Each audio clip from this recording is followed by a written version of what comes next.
OBC जब चुनाव आता है तो इनके चरण धोना हो, इनके घर में खाना खाना हो, इनके झुग्गी में खटिए पे लेटना हो, सब कुछ होता है। लेकिन जब चुनाव बीत जाता है तो तू कौन?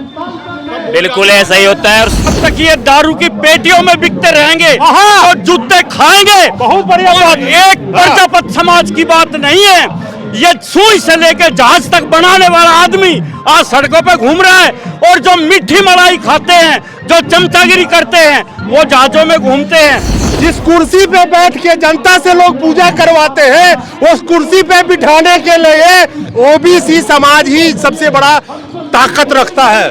तो सिर्फ पूजा में, घर में योगदान नहीं, कुर्सी पे बैठ के जो पूजा करा रहे हैं 2-2.5 किलोमीटर दूर पे, उस कुर्सी पे बिठाने वाला भी प्रजापति यानी कि ओबीसी समाज के। ओबीसी बोल के लोग कुर्सी पा लेते हैं। मोदी जी अपने आप को ओबीसी साबित करने में लग जाते हैं। मोदी जी ने खुद कहा मैं ओबीसी समुदाय से आता हूं, लेकिन जब महिलाओं पर आरक्षण बिल आता है तो उसमें ओबीसी समाज माइनस है। देखो जी, ये जो 33% आरक्षण दिया है, इसमें ओबीसी का हमारा कहीं भला होता नहीं दिख रहा। अगर वो ओबीसी बीसीए के अंदर आता है, उसको ये पता होना चाहिए मेरा हक हकूक क्या है। और जब तक नई जनरेशन, हमारे बच्चे जब तक सड़कों पे नहीं आएंगे और फाइट नहीं करेंगे, वो युवा कहाँ गायब हो गए जो बेइंतहा बेरोजगारी से जूझ रहे हैं, जिनके घर में चूल्हे नहीं जल पा रहा है, महंगाई बेकाबू हो चुकी है, जो कहते थे बहुत हुई महंगाई की मार, अब की बार मोदी सरकार महंगाई का मौ नहीं बोलते। महिलाओं पे अत्याचार होता है तो मौ नहीं बोलते। मणिपुर में अत्याचार होता है और जो वहां पे महिलाओं के साथ हुआ तो उस पे महिलाओं पे मौ, और मणिपुर का मौ नहीं बोलते, महंगाई का मौ नहीं बोलते। उसी शख्स के समाज से ये लोग भी आते हैं। सफेद दाढ़ी वाले और सर पे कपड़ा बांधने वाले जब तक आएंगे कामयाब नहीं होंगे। हमारे जवान को बाहर आना चाहिए। मोदी जी को बताना चाहता हूं कि हमारे देश का इससे बड़ा दुर्भाग्य क्या होगा, जिसको भगवान ने भी सृष्टि का पहला राजा बनाया था, वो आज सड़कों पर खड़ा है। आप लोगों को गोदी मीडिया की आदत लग गई है। सुनिए, ऑन कैमरा कह रहा हूं और मैं वीडियो मेरा देख लेना। मैं वो शख्स हूं इस पूरे जंतर मंतर पे, अगर जनता की बात उठाता ना, एक कट नहीं लगाता वीडियो में, और अगर एक शब्द कटा मिले तो आपका जूता मेरा सर। और बताओ, इसीलिए मैं डरता नहीं किसी से। इसीलिए जो प्रजापति समाज अपने समाज का नारा लगा रहे हैं, जय जयकार कर रहे हैं, इनको खुद जय जयकार करने की जरूरत नहीं है। इनकी जय जयकार तो हर घर घर में होती है। ये वो समाज है जिनकी हर घर में कुछ ना कुछ आपको मिलेगा। कुंभकार यानी कि कुम्हार बोल लीजिए आप, ये वो लोग हैं जब आप भगवान की पूजा करें, अनुष्ठान करें, तब भी इनका काम आपको, इनकी जरूरत पड़ती है। इनके बिना वो चीज अधूरी है। और कोई भी अनुष्ठान करें तो ओम प्रजापति नमः, तो आपको खुद जय जयकार करने की क्या जरूरत है महाराज? आपकी जय जयकार तो हर जगह होती है। आज प्रजापति समाज के लोग इकट्ठे हुए हैं। ये प्रजापति समाज ओबीसी के अंतर्गत आते हैं, लेकिन इस समाज का जो इतिहास में योगदान है, वेदों में योगदान है, शायद आपको पता हो ना हो। ऋग्वेद से लेकर के कई वेदों में इनका जिक्र है। ये ब्रह्मा के मानस पुत्र भी कहे जाते हैं। तो उसी प्रजापति समाज के बीच में आज खड़ा हूं, और वही प्रजापति समाज आज रोड पे उतरा है अपनी कुछ मांगों को लेकर के। आप लोग आज यहाँ पे इकट्ठे हुए हैं और आपकी तो इतिहास में गाथा है। और मैं एक चीज बता दूं कि जो कुंभकार आप नाम लेते हैं, कुंभ मेला भी इसी कुंभकार वर्ड से निकला है।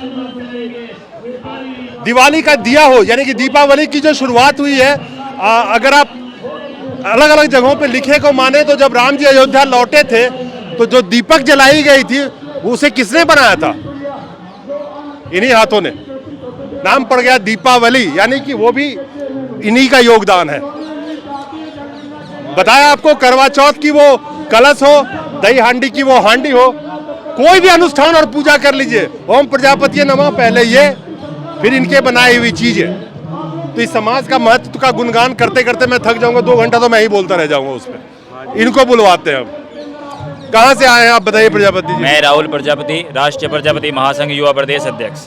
देखिए, जैसे अभी आपने कहा कि आपको जय बोलने की क्या जरूरत है, मैं आपके चैनल के माध्यम से इन सरकारों को बताना चाहता हूं, माननीय मोदी जी को बताना चाहता हूं कि हमारे देश का इससे बड़ा दुर्भाग्य क्या होगा, जिसको भगवान ने भी सृष्टि का पहला राजा बनाया था, वो आज सड़कों पर खड़ा है।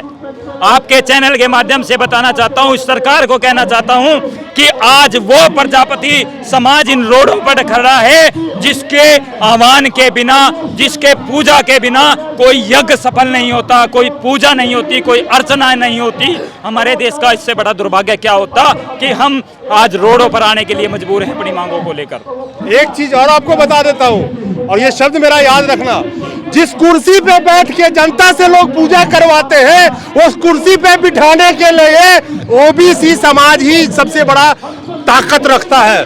तो सिर्फ पूजा में घर में योगदान नहीं, कुर्सी पे बैठ के जो पूजा करा रहे हैं ना 2-2.5 किलोमीटर दूर पे, उस कुर्सी पे बिठाने वाला भी प्रजापति यानी कि ओबीसी समाज ही है। चैनल के माध्यम से भी बता देना चाहता हूं कि 69% हमारी इस भारतवर्ष के अंदर भागीदारी है। अगर हम भीड़ इकट्ठी करना जानते हैं, वोट डालना जानता है, इनके लिए झंडे उठाना जानते हैं, इनके लिए जय बोलना जानते हैं, तो हम अपने बीच से अपने समाज का नेता खड़ा करना भी जानते हैं। इस मंच के माध्यम से, आज इस जंतर मंतर के माध्यम से कहना चाहता हूं कि अगर हमारी मांगों को स्वीकार नहीं किया गया, हमारी मांगों को नहीं माना गया, तो नेता भी हमारा होगा और राज भी हमारा होगा। चलिए नेता भी, एक मिनट रुकिएगा, आपके पास भी आता हूं। नेता भी इनका होगा, राज भी इनका होगा। नेता आप कैसे बन सकते हैं उस मुद्दे पे मैं बाद में आता हूं। मेरा आपसे एक सवाल है, बाकी चीजें तो ये बता ही रहे हैं। ओबीसी बोल के लोग कुर्सी पा लेते हैं, मोदी जी अपने आप को ओबीसी साबित करने में लग जाते हैं। मोदी जी ने खुद कहा मैं ओबीसी समुदाय से आता हूं, लेकिन जब महिला पर आरक्षण बिल आता है तो उसमें ओबीसी समाज माइनस है। देखो जी, ये जो 33% आरक्षण दिया है, इसमें ओबीसी का हमारा कहीं भला होता नहीं दिख रहा। जो जिनका वर्चस्व पहले था, उन्हीं की महिलाओं को ये 33% आरक्षण आएगा, और वही शरण जातियों के आगे आएंगे जो महिला 33% में कह रहे हैं। ओबीसी वर्ग का कहीं नाम और निशान नहीं है। अगर बीसीए में ओबीसी से कुछ महिलाएं ली जाएंगी, इसमें उनका कोटा कोई रिजर्व नहीं किया। नहीं, क्या ऐसा उम्मीद किया था कि मोदी जी जो खुद ओबीसी बोलते हैं, वो ऐसा बिल लेके आएंगे? क्या उनको पता नहीं है? वो ओबीसी जाति में शामिल जरूर हो गए, वो ओबीसी जाति से नहीं है। उन्होंने ओबीसी की कोई बात नहीं रखी, किसी तरह की भी। क्या लगता है साहब, सबके पास आता हूं, पहले ये बताइए कि ओबीसी का राज चल रहा है, ओबीसी रोड पे घूम रहा है। ओबीसी को तो आदत ही पड़ गई है, मैं तो कड़वा बोलूंगा कि इन लोगों को इलेक्शन में मिठाई खाने की आदत पड़ गई, और जब तक ये दारू की पेटियों में बिकते रहेंगे और जूते खाएंगे। बहुत बढ़िया बात। एक प्रजापति समाज की बात नहीं है, ये सुई से लेकर जहाज तक बनाने वाला आदमी आज सड़कों पे घूम रहा है, और जो मीठी मलाई खाते हैं, जो चमचागिरी करते हैं, वो जहाजों में घूमते हैं। मैं आज ये आपके चैनल का धन्यवाद करता हूं, आप इस चीज को दिखाए। आपके चैनल के माध्यम से कह रहा हूं, जब तक ये लोग, इनके कारनामे असली ये हैं कि जूते खुद खा रहे हैं अपने कारनामों के हिसाब से, नहीं तो आज आजाद भारत के अंदर अपनी आवाज को कौन बुलंद नहीं कर सकता। आप लोगों को गोदी मीडिया की आदत लग गई है। सुनिए, ऑन कैमरा कह रहा हूं, और मैं वीडियो मेरा देख लेना, मैं वो शख्स हूं इस पूरे जंतर मंतर पे, अगर जनता की बात उठाता ना, एक कट नहीं लगाता वीडियो में, और अगर एक शब्द कटा मिले तो आपका जूता मेरा सर। और बताओ, इसीलिए मैं डरता नहीं किसी से, चौथा स्तंभ का काम है। हाँ जी, ये बहुत बहुत धन्यवाद आपका। अगर आप जैसे मीडिया के प्रतिनिधि हैं, तभी ये थोड़ी बहुत आवाज जो लोगों की है वो बुलंद होती है। इन लोगों को ये सोचना चाहिए, किसी भी जात का हो, अगर वो ओबीसी बीसीए के अंदर आता है, उसको ये पता होना चाहिए मेरा हक हकूक क्या है। और जब तक नई जनरेशन, हमारे बच्चे जब तक सड़कों पे नहीं आएंगे और फाइट नहीं करेंगे, तो मैं कह रहा हूँ सुई का धागा सुई कुछ नहीं ले सकते। एक मिनट, बहुत बढ़िया एक बात बोली है, जब तक न्यू जनरेशन सड़कों पे नहीं आएंगे, मौजूदा वक्त में भारत के 64% आबादी युवाओं की आबादी है। वो युवा कहां गायब हो गए जो बेइंतहा बेरोजगारी से जूझ रहे हैं, जिनके घर में चूल्हे नहीं जल पा रहा है, महंगाई बेकाबू हो चुकी है, जो कहते थे बहुत हुई महंगाई की मार, अब की बार मोदी सरकार महंगाई का मौ नहीं बोलते, महिलाओं पे अत्याचार होता है तो मौ नहीं बोलते, मणिपुर में अत्याचार होता है और जो वहां पे महिलाओं के साथ हुआ तो उस पे महिलाओं पे मौ और मणिपुर का मौ नहीं बोलते, महंगाई का मौ नहीं बोलते। उसी शख्स के समाज से ये लोग भी आते हैं। सफेद दाढ़ी वाले और सर पे कपड़ा बांधने वाले जब तक आएंगे कामयाब नहीं होंगे। हमारे जवान को बाहर आना चाहिए, फोन तक सीमित नहीं रहना चाहिए, लड़के संघर्ष करना चाहिए। आज तक जिसने खोया है वही पाया है, बगैर खोए किसी को भी कुछ नहीं मिला। संघर्ष करोगे तो मिलेगा, अदरवाइज कुछ उम्मीद मत करो। और ये जो इंकलाब का है ये समय पे अपने, अगर समय पे नहीं बोले बाद में बोलने की कोई जरूरत नहीं। 5 साल है, मीठी टॉफी देते हैं, अपने अपने बंदों को ये बैठाते हैं कि कहाँ कौन सी राजनीति चल रही है वहीं अपनी सेंध लगा दो। इन्होंने BCA के अंदर भी सेंध लगाई, BCB में भी सेंध लगाई, इन्होंने कैटेगरी बना दी, इन्होंने ऐसा स्लैब सिस्टम बना दिया जैसे हरियाणा के अंदर बिजली का बिल आता है। अच्छा एक बात बताओ, आपने एक बहुत अच्छी बात कही है कि जब समय चूक जाएगा, अब पछताए क्या होता है जब चिड़िया चूक गई खेत। जब जब इलेक्शन आएगा तो जो जनता का मौका है, और जब जब इस देश में इलेक्शन खत्म हो जाएगा तो जनता मजबूर होकर फिर 5 साल चिल्लाते रहे, चाहे राज्य में चिल्लाए या केंद्र सरकार, केंद्र का जब इलेक्शन हो, जनरल इलेक्शन हो तब चिल्लाए, उससे पहले कोई सुनने वाला नहीं है। अगर चाहिए तो शपथ ग्रहण करके कहो, माँ बाप की कसम खा के कहो, अपने बीवी बच्चों की कसम खाओ कि मैंने अपने हक की जगह वोट देनी है, अदरवाइज शीश कट जाए वोट नहीं देनी तो कामयाब हो जाओगे।